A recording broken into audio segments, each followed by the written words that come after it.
I've sort of been working at the synchrotron for the last 5 years, and in some sense feeling, I guess with this art science collaborative projects, feeling in one sense isolated from the kind of normal art community, but then in another sense really connected to other people who are doing similar things and sort of having similar kind of difficulties and insights and issues working in sort of collaborative conditions like this. So that's why I decided to sort of bring people together to talk about this. And then of course we had the beautiful excuse of the discovery of the Higgs boson to kind of get a bit of excitement, a bit of publicity behind that, and also thought it would be nice to mark the occasion of such a big discovery with perhaps for the first time a kind of art sort of angle on it as it sort of happened. It's a very exciting time when a lot of ideas in science were very informative to the arts and vice versa, and people weren't so concerned about the roles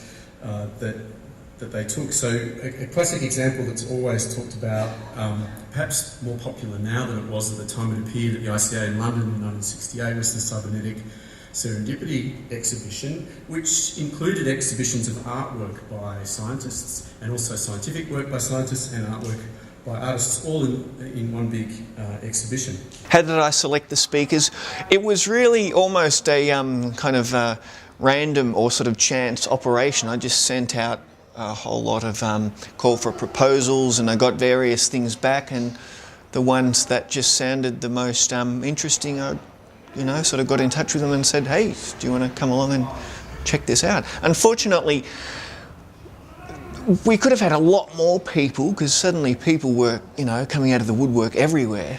So we could have expanded it, but it would have been too complex to organise, so we had to just sort of have it quite focused to those people that we're here today. In my own work, I try and make paintings about science which do not reduce art to illustration and look at allegory and tropes of history painting, but also to try and make paintings which don't contribute to the mystification. But how to do that? Well, one approach that I'm using really is to make the mystification perhaps more overt.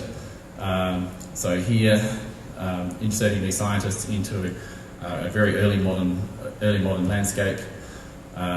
Here being watched over by the non-human animal.